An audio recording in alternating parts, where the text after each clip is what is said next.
لوگوں سے عزتیں تلاش کرتے ہو تو وہ کیا تمہیں عزت دیں گے؟ وہ تو کل اچھا کہتے ہیں، پرسوں برا کہنے لگ جاتے ہیں۔ لوگوں کے سامنے گڈ بک میں آنا چاہو گے تو وہ تو سویرے تمہارے بارے میں کچھ کہیں گے، شام کچھ اور کہیں گے۔ اپنی روحانی زندگی آباد کریں، اپنے مسلح کو وقت دیں، اور دنیا سے چھپ کر اس موبائل کو بند کر کے اور اپنے آپ سے بھی چھپ کے اور تنہا ہو کے چھپا کے سارا کچھ اپنے آنسو اپنے رب کی بارگاہ میں پیش کریں، اس کے حضور حاضری دیں۔ سنو نا ترمذی کی حدیث، اور اسے یاد رکھنا، نبی پاک علیہ السلام نے فرمایا اپنے دکھ لوگوں کے سامنے نہ بیان کرنا، سیٹھوں نوابوں کو نہ بتاتے پھرنا، دنیا داروں کے سامنے جا کے نہ رونا کہ میں تکلیف میں ہوں۔ فرمایا اگر دنیا داروں کو دکھ بتاؤ گے رب تمہیں کبھی غنی نہیں کرے گا، اور لوگ ہیں کہ الٹا مذاق اڑائیں گے۔ آپ کی جس سے بڑی پکی یاری ہے نا، پکی، وہ تب تک پکی ہے جب تک آپ نے 50,000 مانگا نہیں، اور جس وقت آپ نے کہہ دیا کہ میں مجبور ہوں میری مدد کر، تو پھر ختم ہو گئی دوستی۔ لوگوں کی تعلقات آپ کے ساتھ تب تک ہیں جب تک آپ ان سے کوئی ضرورت وابستہ نہیں کرتے۔ کریم محبوب فرمانے لگے بندوں کے سامنے دکھ نہ بیان کرنا، اللہ تجھے کبھی غنی نہیں کرے گا۔ تو اپنے دکھ اپنے رب کو بتا، تو دعائیں مانگ، تو اس کی بارگاہ میں حاضر ہو، تو اس کے حضور عرض کر۔ فرمایا اپنے دکھ اپنے رب کو بتا، وہ جلدی کرے یا دیر سے کرے تجھے ساری دنیا سے بے نیاز کر دے گا، تجھے کسی کا محتاج نہیں رہنے دے گا۔ اپنے مسلح کو، اپنی دعاؤں، ایک بزرگ فرماتے ہیں میں نے دعا مانگنے کا طریقہ اپنی بیوی سے سیکھا، دعا مانگنے کا طریقہ اپنی، سیکھنے والے تو اپنے بچوں سے بھی سیکھ لیتے ہیں، سیکھنے والے تو ہر ایک سے سیکھتے ہیں۔ وہ کہتے ہیں میں نے دعا مانگنے کا سلیقہ اپنی بیوی سے سیکھا ہے۔ حضرت وہ کس طرح؟ فرمانے لگے میری بیوی نے نا مجھے کوئی کام بتایا، کچھ پیسوں کی ضرورت کے لیے کہا، تو میں نے اسے کہا کہ بھئی ابھی میرے پاس نہیں ہے، کچھ دنوں میں آتے ہیں تو میں دے دوں گا۔ عورتوں کی عادت ہوتی ہے وہ بار بار یاد کراتی ہیں، 2-4 دنوں کے بعد پھر اس نے کہا حضرت وہ میں نے کہا تھا کچھ پیسے، میں نے اسے کہا کہ ابھی میرے پاس نہیں ہے، کچھ دنوں میں ملتے ہیں تو میں تمہیں دے دوں گا۔ اس نے کچھ دنوں کے بعد پھر کہا حضور وہ میں نے کچھ پیسے کہے تھے۔ فرماتے میں نے ڈانٹ دیا، میں نے کہا کہ کیا تو روز مجھے شرمندہ کرتی ہے، کہا نا میرے پاس نہیں ہے، ہوں گے تو دے دوں گا، تو روز یاد کراتی ہے۔ فرماتے ہیں اس نے پہلے تو میری ڈانٹ کو سہا، پھر میرے سخت جملوں نے اس کی آنکھوں میں آنسو پیدا کر دیے، پھر اس نے اپنے آنچل میں اپنے اس دکھ کو سمیٹا، اور پھر اس نے ایک جملہ کہا تو میں رو پڑا، اور مجھے اپنے رب سے مانگنے کا طریقہ آ گیا۔ مجھے کہنے لگی حضرت جی آپ نے ڈانٹ دیا میں نے سہ لیا، پر آپ ہی میرے شوہر ہیں، بتائیں نا آپ سے نہ کہوں تو میں کس سے جا کے کہوں۔ فرماتے ہیں میں رو پڑا، اور میں کھل کے رویا، اور میں تڑپ کے رویا، اور پھر میری سسکیاں بند گئیں۔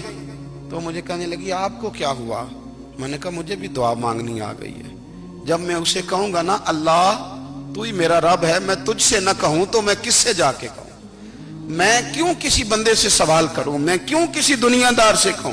میں تیرے بندوں کا، نیک بندوں کا وسیلہ لے کے، تیرے محبوب کی غلامی لے کے تیری بارگاہ میں آیا، تجھ سے نہ مانگوں تو کس سے مانگوں؟ سمجھ آ گئی ہے؟ جب میں اس رنگ میں مانگوں گا تو پھر رب میرے اوپر بڑا ہی فضل فرمائے گا، وہ میرے اوپر بڑی رحمت کرے گا، وہ میرے لیے آسانیاں کرے گا۔ عزیز دوستو، ہم اس طرح کرنے لگ گئے ہیں کہ ہم نے نا اپنے تعلقات پر اعتماد کرنا شروع کر دیا ہے۔ میرے تعلقات بہت ہیں، ہم نے اپنی دولت پر اعتماد کرنا شروع کر دیا ہے، میرے پاس دولت بہت ہے۔ ہم نے اپنے علم پر، اپنی شہرت پر اعتماد کرنا شروع کر دیا ہے کہ میرے پاس فلاں چیز بہت ہے۔ یاد رکھنا جب بے نیاز اپنی صفت بے نیازی دکھاتا ہے تو بڑی بڑی دولتوں والے مجبور نظر آتے ہیں۔ بھائیو جب انسان کا رشتہ اپنے مالک کے ساتھ ہوتا ہے پھر تو غم بھی کچھ نہیں کہتے، پریشانیاں بھی کچھ نہیں کہتی، پھر تو زندگی صبر والی، پھر تو زندگی توکل والی، پھر تو زندگی بھروسے والی، پھر انسان اپنے آپ کو رسوا نہیں کرتا، دنیا داروں سے امیدیں اس کی ختم ہو جاتی، امیدیں اللہ رسول سے لگا لیتا ہے، مضبوط ہو جاتا ہے، مضبوط، طاقتور ہو جاتا ہے، خوددار ہو جاتا ہے، باوقار باعزت ہو جاتا ہے۔ حضرت بہلول دانا رحمت اللہ علیہ بیٹھے تھے تو ہارون رشید حج کر کے آ رہا تھا، تو رستے میں حضرت شیخ سے ملاقات ہو گئی تو السلام علیکم کے بعد کہنے لگا حضور کوئی حکم ہو تو بتائیے گا. تو حضرت بہلول دانا فرمانے لگے تیرا رب کون ہے؟ اس نے کہا اللہ. تو فرمایا میرا کون ہے؟ کہا اللہ. فرمانے لگے تو بڑا ہی بیوقوف ہے, کیا تو یہ سمجھتا ہے کہ رب ہارون رشید کو تو دے گا اور بہلول دانا کو بھول جائے گا؟ تیرا بھی وہی رب ہے, میرا بھی وہی رب ہے. اس نے اگر تجھے دے کے آزمایا ہے تو ہو سکتا ہے مجھے نہ دے کے آزما رہا ہو. جب اس کی حکمت کے تقاضے ہوں گے تو عطا کرے گا اور دے گا. تو جا اپنا کام کر. بھائی اپنی روحانی زندگی, اپنی عبادات, اپنے وظائف, اپنے روزمرہ کے معاملات, اپنی دعائیں, اپنا استغفار. دیکھو کوئی مشکل کام تو نہیں, 2 رکوع ہیں سورہ واقعہ کہ اگر رات کو پڑھ لی جائے تو. میں کس طرح یہ بات بیان کروں کہ تعویذ بانٹنا آسان ہے اور وظیفہ بتانا مشکل ہے. سارا دن تعویذ بانٹیں تو لوگ لینے کو تیار ہیں, اور اگر آپ وظیفہ بتائیں تو کہتے ہیں تو مشکل کام ہے. او خدا کے بندے, اگر آپ کا تعلق قرآن پاک کے ساتھ مضبوط ہو, قرآن پاک کے ساتھ اگر آپ کا رشتہ ہو, لوگ سفارشیں ڈھونڈتے ہیں نا دنیا میں, کوئی تعلق مل جائے تو میرا کام ہو جائے. دنیا میں اتنا مشکل معاملہ ہے, آخرت میں مجھے بتائیے گا کتنا مشکل معاملہ ہوگا. میرے نبی پاک صلی اللہ تعالی علیہ وسلم نے فرمایا جو لوگ سورہ ملک پڑھا کرتے تھے نا, سورہ ملک, یہ سورت ملک قیامت میں ان کی سفارش کرے گی, اور اس طرح کرے گی کہ کہے گی اے اللہ یہاں اس بندے کو جنت میں داخل کر دے یا مجھے قرآن پاک سے علیحدہ کر دے.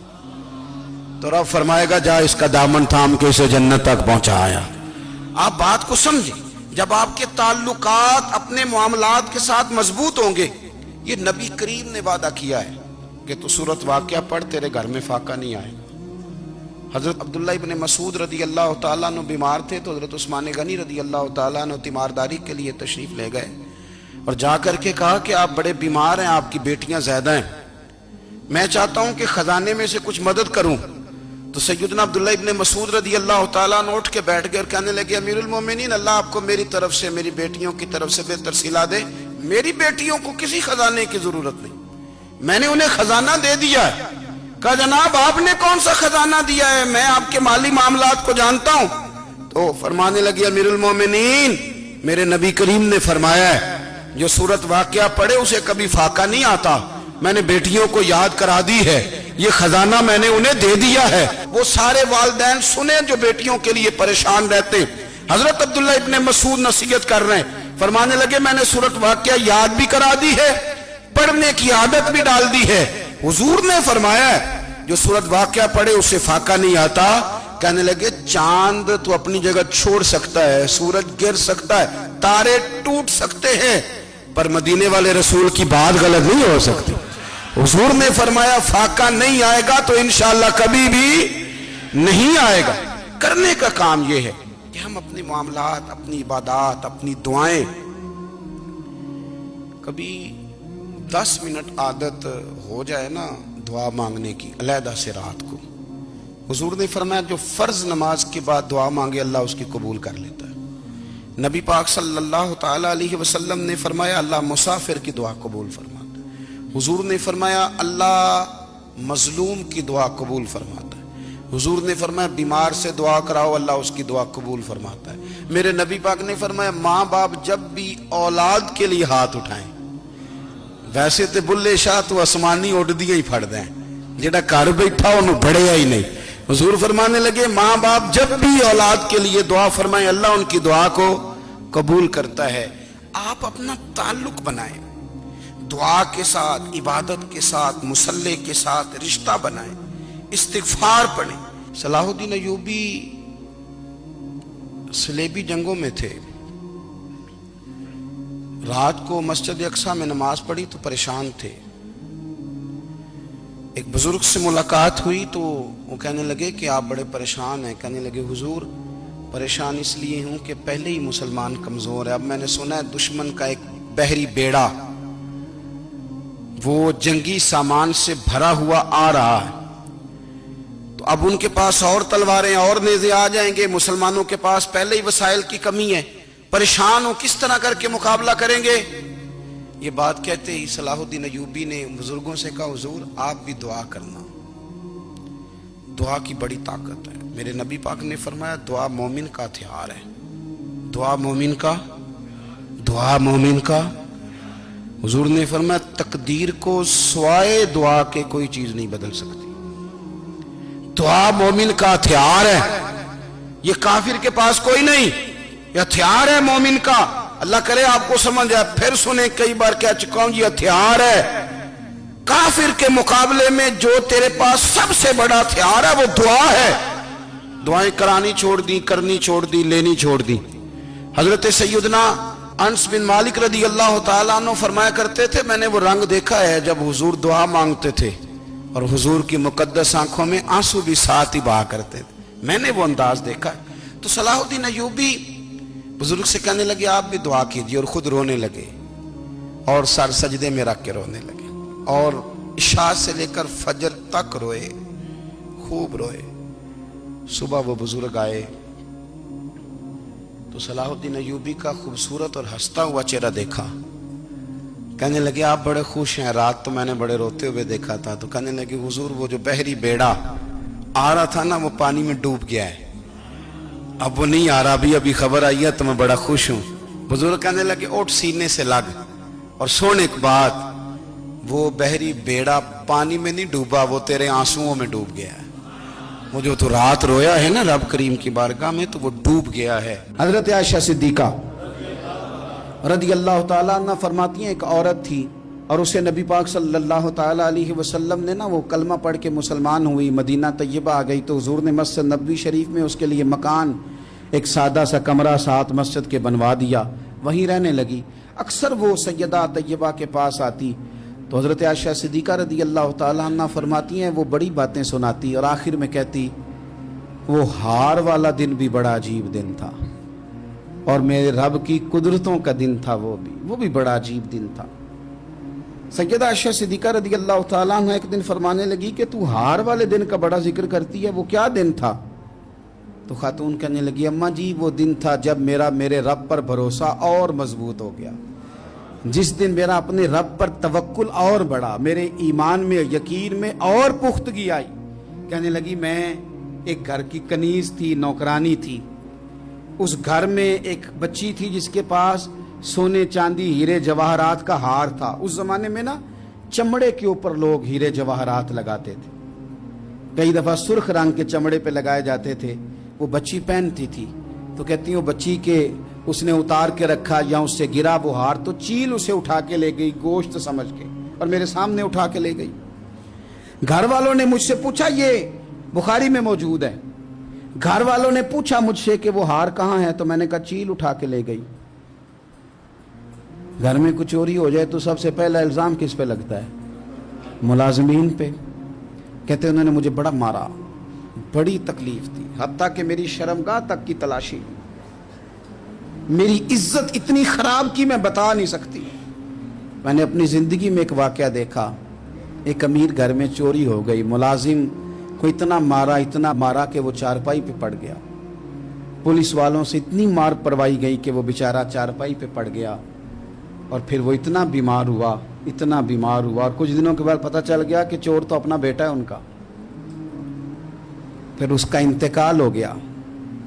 اب وہ سیٹھ صاحب اور گھر والے آ کے نا مرنے والے کے کان میں معافیاں مانگ رہے ہیں، کان میں. تو میں نے ان سے پھر کہا تھا کہ یہ تو اب چلا گیا ہے، تمہارا زور چلتا تھا نا تو تم نے قانون خریدا اور تم نے اسے جتنا ہو سکا تم نے اسے مار پڑوائی. تمہارے پاس جو عدالتیں تھی تم نے وہاں کاروائی کی، اب ایک عدالت قیامت کے دن لگے گی. یہ کمزور تھا نا، کچھ کر نہیں سکا. میرے نبی پاک صلی اللہ علیہ وسلم نے فرمایا سن لو، اگر سینگ والی بکری نے بغیر سینگ والی بکری کو تکلیف دی ہوگی نا تو قیامت کے دن اسے بھی بدلہ دینا پڑے گا کہ تیرے پاس سینگ تھے اور تو نے اسے مارا تھا. وہ خاتون عرض کرتی ہے سیدہ عائشہ کی خدمت میں کہ مجھے بڑا مارا، مجھے تکلیف دی، میں کہہ رہی تھی کہ میرے سامنے چیل لے گئی ہے پر وہ نہیں مان رہے تھے. اماں جی انہوں نے مجھے بڑا مارا. حضرت عائشہ صدیقہ کہتی ہیں پھر کیا ہوا؟ کہنے لگی اماں جی جب کوئی میرا مددگار نہ رہا، مجھے تکلیف دے رہے تھے، رسوا کر رہے تھے، تو میں نے اپنے رب سے مدد چاہی، میرے رب کی طرف میں نے توجہ کی. میں نے کہا مالک اب تو ہی میرا مددگار ہے،